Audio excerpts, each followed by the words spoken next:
Este é o Conexão Futura ao vivo, aqui pelo canal Futura e também pela internet no nosso site.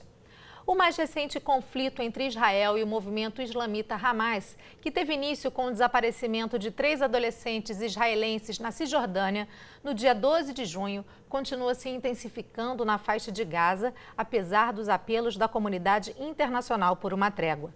No último sábado, dia 26, começou às 2 horas da manhã, horário de Brasília, um cessar-fogo de 24 horas. Até este dia, mais de 1.077 pessoas foram mortas. As raízes desse confronto são antigas e, ao longo dos anos, tanto Israel quanto o Hamas foram ampliando as suas demandas para uma paz definitiva na região. É possível encontrar uma solução diplomática para o conflito? Para explicar as exigências históricas e os argumentos de cada lado desta guerra, eu recebo Jorge Lasmar, chefe do Departamento de Relações Internacionais da PUC Minas, e Giancarlo Summa, diretor do Centro de Informação das Nações Unidas para o Brasil. E pelo telefone, direto de Israel, eu converso com o jornalista Richard Furst. E você em casa, como sempre, também é o nosso convidado. Aproveite para tirar as suas dúvidas e participe desta conversa, mandando os seus comentários e opiniões para o Facebook e para o Twitter do canal Futura. Ou, se você preferir, ligue para a gente no telefone 0 Operadora 21 3523 4098. Jorge, Giancarlo, boa tarde, obrigada pela presença. Antes da gente começar a nossa rodada de perguntas, eu queria mostrar um mapa com a localização da faixa de Gaza para você que está em casa, para a gente se situar. Ela fica no Oriente Médio, faz fronteira ao sul com o Egito e com Israel ao norte e ao leste, e ela é banhada pelo mar Mediterrâneo. A faixa de Gaza tem aproximadamente 41 quilômetros de extensão e cerca de 1.700.000 habitantes.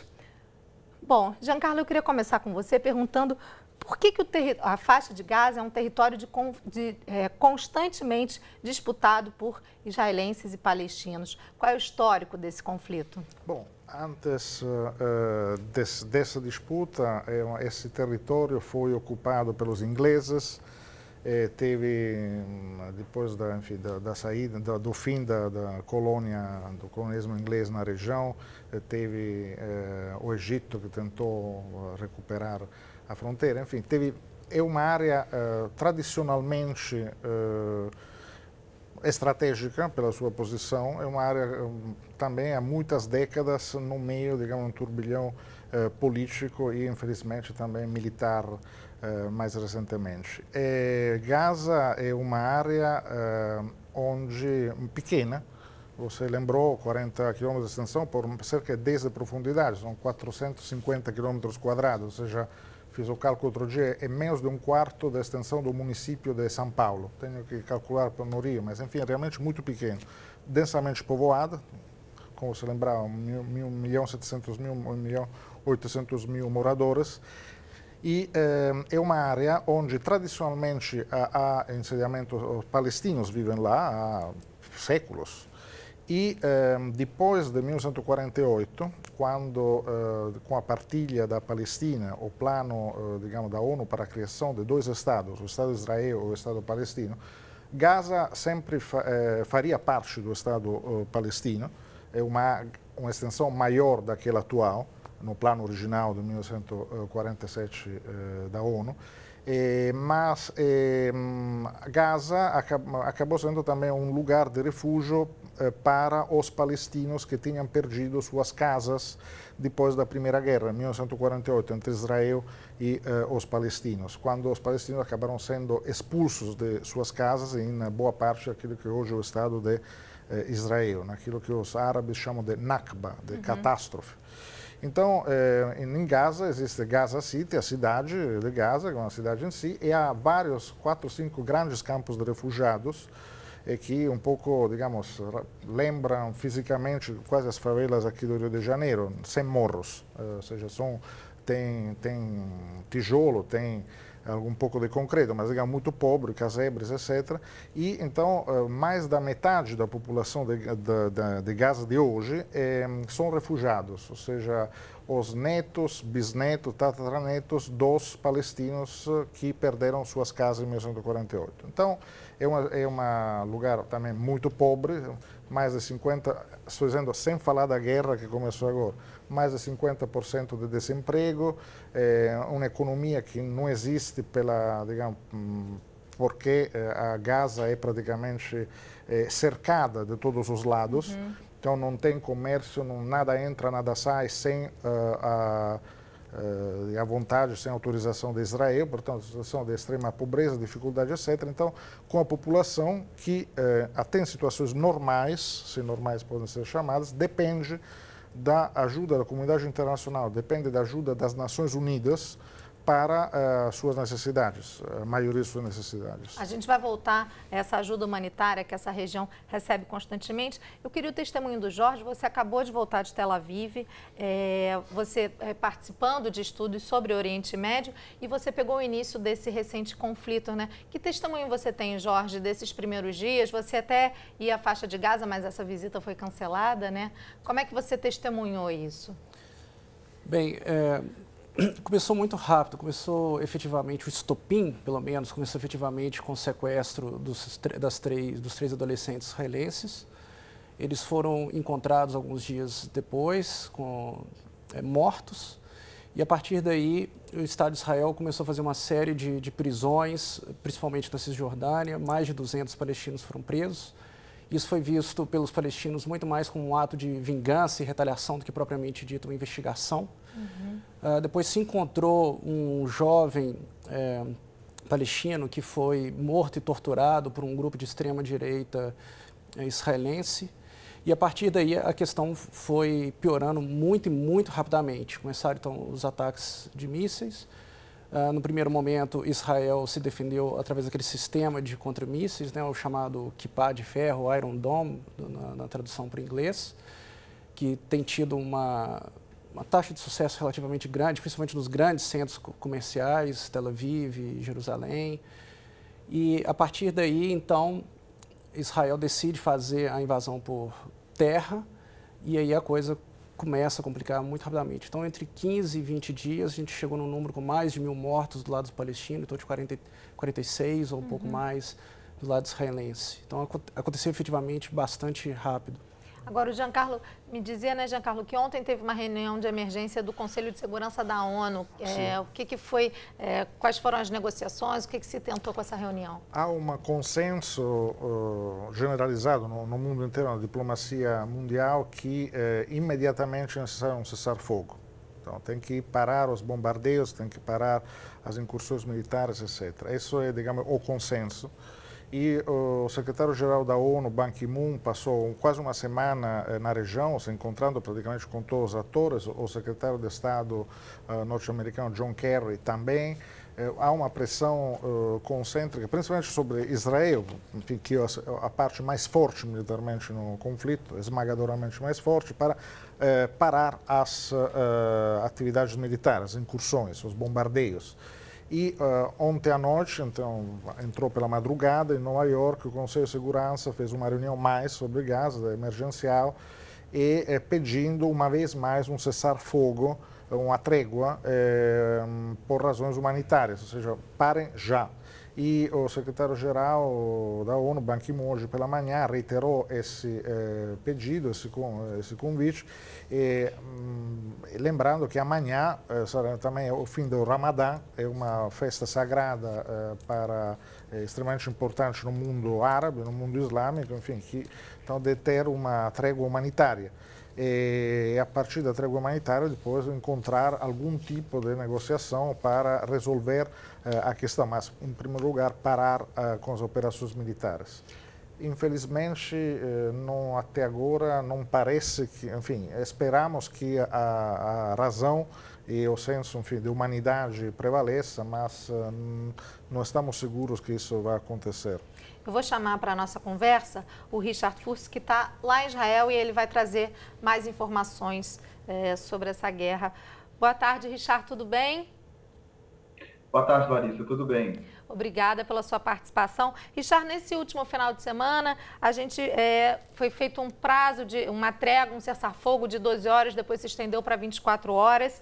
Eu queria saber como é que está a situação agora, essa trégua foi respeitada, o que aconteceu desse final de semana até hoje? Eu acho que a gente... Infelizmente, a chamada está cortando justamente agora que você me chamou. Vou repetir a minha pergunta. No último final de semana, a gente teve um cessar-fogo, né? Um pedido de trégua de 12 horas, que se estendeu para 24 horas, até para chegar alimentos, né? Reabastecer hospitais. O que aconteceu, então, do final de semana até hoje? Como é que está a situação aí em Israel? O que a gente tem visto, Larissa, eu estive ontem na fronteira de Gaza com Israel.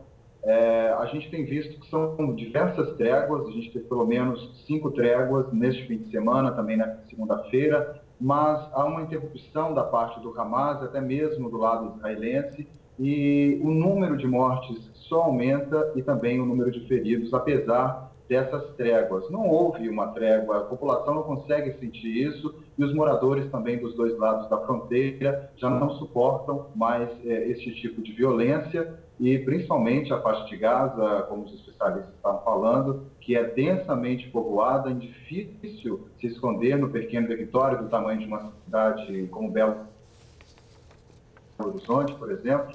E a gente não percebe uma trégua aqui no Oriente Médio. Também permanece a tensão, principalmente também aqui do lado israelense. As sirenes antimísseis podem ser acionadas a qualquer momento, elas já foram acionadas aqui em Jerusalém, inclusive durante a conversa a gente pode ouvir uma das sirenes, constantemente elas são acionadas também em Tel Aviv. Então, a gente não consegue perceber, por enquanto, uma trégua, que a expectativa que ela chega durante essa semana, com essas tentativas dos outros países e também dos dois lados, que têm, pelo menos, manifestado esse desejo com a chegada da festa do Eid al-Fitr, que é o fim do jejum do Ramadã. Você vive em Israel há mais ou menos um ano, há cerca de um ano. Como é que é a convivência, né? A gente, claro, está num momento mais tenso, a gente sabe que outros conflitos menores acontecem aí na região da fronteira, mas a sua percepção da convivência entre judeus e palestinos no dia a dia, como é que você percebe isso? Olha, tem diversos grupos aqui em Israel e também na Cisjordânia, na faixa de Gaza, são grupos bem mistos, assim como a gente percebe no Brasil, em outros países, mas o que a gente percebe em lugares onde eles realmente se encontram, como na cidade antiga de Jerusalém, ou em partes da Jerusalém oriental e ocidental, onde judeus e muçulmanos se encontram, ou árabes cristãos, ou árabes seculares, judeus também seculares, é que eles convivem, mas muitas vezes não se suportam. Mas a gente identifica agora também, com um momento tão tenso, com o que a gente está vivendo aqui agora no Oriente Médio, que há um grupo muito grande, as manifestações, elas reúnem milhares de pessoas, israelenses e também palestinos, que são a favor dessa manifestação ou contra, mas muito mais aquelas pessoas que são contra essa invasão israelense à faixa de Gaza, ou seja, são israelenses com esse desejo realmente de paz e de que esse mundo tão desejado da confraternização e de viver juntos seja possível. Richard, eu vou pedir para você continuar com a gente, eu vou voltar aqui para o estúdio e eu vou perguntar para o Jorge o seguinte: o que tem dificultado as negociações de paz entre israelenses e palestinos ali na faixa de Gaza, Jorge? Você tem uma série de fatores. Tradicionalmente, historicamente, tem sido uma negociação muito complicada, com uma série de jogos de interesses diferentes. Acho que uma das questões que tem influenciado mais é que tanto a sociedade israelense quanto a sociedade palestina ela é extremamente dividida e fragmentada, né? A gente pensa muito no Estado de Israel, mas dentro do próprio Estado de Israel há uma divisão muito grande de opiniões e de frontes. E, no meu ponto de vista, a partir do momento que o conflito vai se estendendo e o número de mortes começa a se acumular dos dois lados, isso vai levando a um recrudescimento das posições e uma certa união em torno das posições mais duras, tanto de um lado quanto de outro. Então, isso acaba complicando ainda mais o conflito. E a gente tem uma pergunta aqui, eu vou passar para você, Giancarlo João, de Queimados aqui do Rio de Janeiro, pergunta o seguinte: em termos práticos, o que aconteceria se os palestinos resolvessem não buscar mais a guerra e, por outro lado, se Israel abaixasse as armas a contragosto da Palestina? Essa é uma situação que é possível a longo prazo, médio prazo? De fato, eu vou dizer, isso é uma opinião mais pessoal, porque, digamos, a nossa posição institucional como Nações Unidas é, desde sempre, a solução é dois países, dois povos, dois países vivendo lado a lado com segurança, para os dois lados. Na prática, digamos, hoje é uma situação muito assimétrica o que está acontecendo na região, enfim, entre Gaza, Cisjordânia e Israel. Em outros períodos da história houve guerras, os palestinos tinham representado de fato uma ameaça real para a sobrevida do Estado de Israel, assim como os países árabes ao lado, teve várias guerras, mas os palestinos hoje são essencialmente, digamos, quebrados, ou seja, não tem nenhuma força militar relevante. Essa guerra, esse morticínio, massacre que a gente está assistindo, de fato, teve somente 3 pessoas que morreram do lado de Israel depois que foram lançados mais de 2.000 foguetes artesanais morteiros, enquanto teve 1.000 pessoas que morreram do outro lado pelos bombardeios. Então, 1.000 a 3, essa é a proporção. Então, é evidente que, do ponto de vista militar, os palestinos não têm o que fazer. Só a negociação pode ajudá-los para alcançar seus objetivos. E todos achamos que, de fato, isso seria bom para Israel também. Agora, Israel, nos últimos anos, não respeitou nenhuma das, digamos, indicações ou das definições que a comunidade internacional deu. Foi construído um muro de separação que foi condenado por todos os tribunais internacionais, é contrário à lei internacional. Estamos em 10 anos agora. 10 anos agora, depois da construção ilegal do muro. Gaza, até antes de começar essa crise atroz, era uma espécie de, enfim, prisão a céu aberto, porque ninguém entrava, ninguém saía, a não ser que Israel autorizasse. E nada entrava também, inclusive em termos de comida, sei lá, cimento para a construção de casas ou canos para, enfim, para o esgoto, para a água, que, enfim, ainda a infraestrutura destruída em 2009 ainda não tinha sido reconstruída. É assim por diante. Então, é evidente que... É sem fim, né? Parece que é um conflito sem fim. Em algum momento, sempre na questão incrível no Oriente, enfim, nessa região, o Jorge esteve lá, é que sempre alguém vai encontrar uma solução. Mas aquela vez foi alguém mais que... Enfim, claro, tudo começou em algum momento, muitos milhares de anos atrás. Claro. Agora, a questão é ter racionalidade hoje, generosidade também. É evidente, há uma parte muito forte, que é o Estado de Israel, uma parte muito fraca, que é o lado palestino. Evidentemente, na minha opinião, pelo menos, digamos, quem deveria fazer um ato de generosidade e em prol da paz é muito mais Israel do que os palestinos. Os palestinos não têm muito mais o que fazer. Os assentamentos ilegais de Israel continuam, o muro continua lá, a economia palestina é estrangulada permanentemente pelas restrições ilegais de Israel. Então, é uma situação muito complicada. Não são mais só questões religiosas, né? São geopolíticas, econômicas. Eu queria voltar com você daqui a pouco, Jorge, mas eu vou chamar o Richard de novo.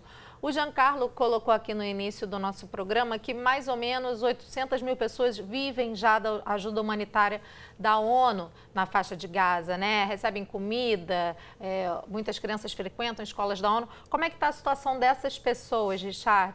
Nesse momento do conflito, essas pessoas que têm a dependência da estrutura e da ajuda humanitária da ONU?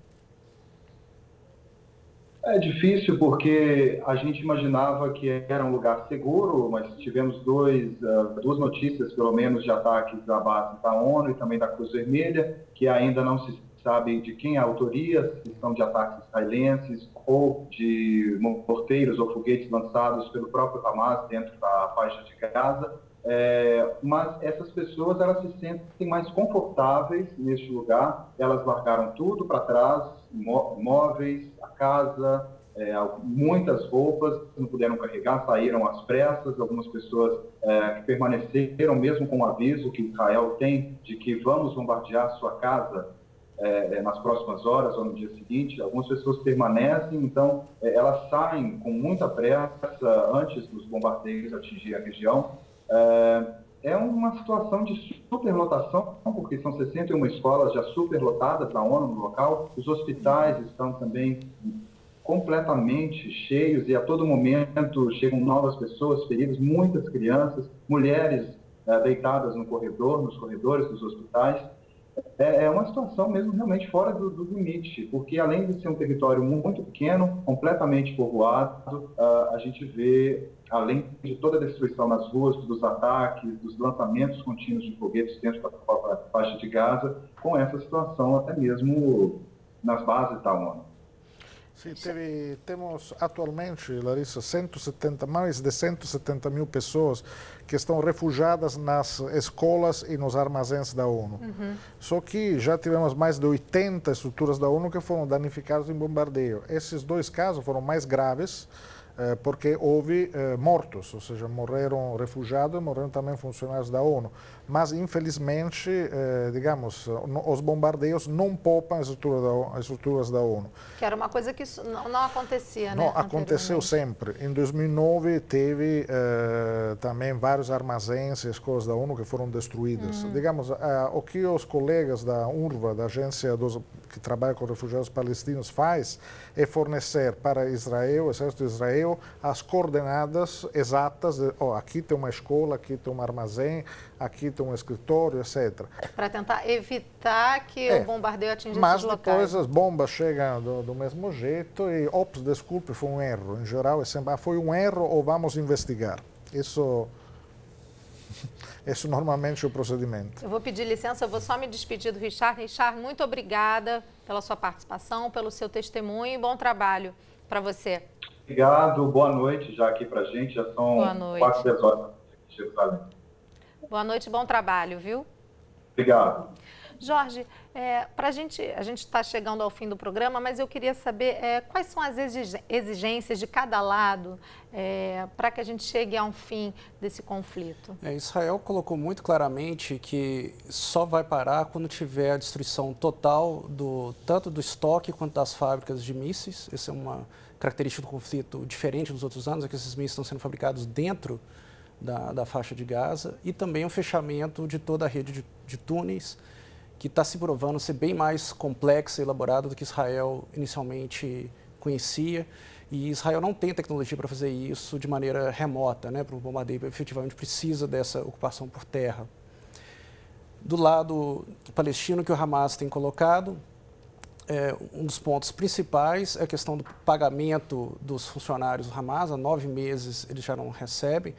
Houve uma perda muito grande dos recursos com o conflito na Síria, né, devido ao envolvimento com o Irã e a questão do Catar e do Egito também.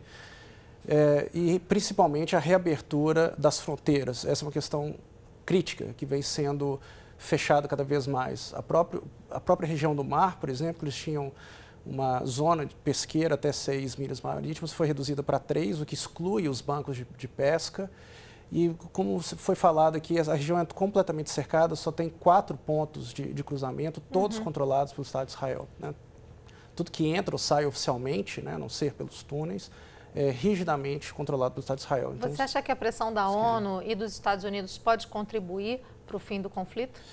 Acho que sem dúvida. Acho que um dos fatores que pode levar ao conflito é a pressão internacional. Agora precisa de um papel talvez um pouco mais assertivo dos Estados Unidos, principalmente em virtude do seu papel de liderança no Conselho de Segurança e sua relação própria com o Estado de Israel.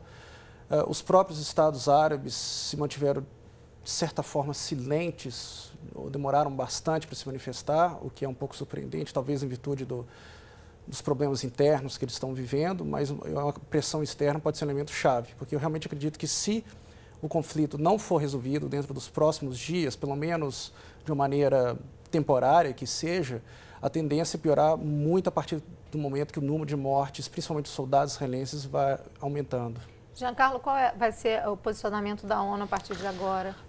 Reiterar o convite para uma trégua imediatamente e depois para que as partes sentem para negociar de verdade. A ONU diz que a emergência é parar com as ações militares. Agora, a ONU também diz que uma negociação tem que ser feita, uma negociação de verdade, na qual os problemas estruturais de Gaza têm que ser levados em consideração e resolvidos. Essa questão, por exemplo, do bloqueio de Gaza, do bloqueio de acesso, a ONU denunciou isso inúmeras vezes, sem resultados, mas é evidente que isso é uma questão chave, porque se houver somente um cessar-fogo, no qual até com uma retirada em algum momento das tropas israelenses, mas sem melhorar a situação em Gaza, uma nova escalation militar, algum tipo novo, enfim, de algum tipo de resistência, algo feito pelas pessoas prisioneiras praticamente em Gaza é inevitável. Isso há um consenso sobre isso, portanto a questão é cessar fogo já, trégua e uma negociação que resolva os problemas estruturais de Gaza. A impressão é que o Hamas esteja querendo isso porque eles não conseguem mais dar conta, digamos, das necessidades das pessoas, do povo, enfim, do povo palestino que mora em Gaza. Portanto, eles aparentemente estão querendo tratar de alguma forma também. Então, isso nos dizem os colegas que estão lá. Esperamos que o bom senso prevaleça. Breve. Giancarlo, muito obrigada pela sua participação. Jorge, muito obrigada também. A gente vai continuar aqui no Canal Futura acompanhando essa questão. Uma boa tarde para vocês, viu? Boa tarde. A você de casa, mais uma vez, obrigada pela sua companhia e pela sua participação. A gente volta amanhã às 2h30 da tarde, ao vivo, e também nas nossas reprises à 00:30 e às 7h30 da manhã. E a qualquer hora do dia, no site do Canal Futura. Até amanhã. Tchau!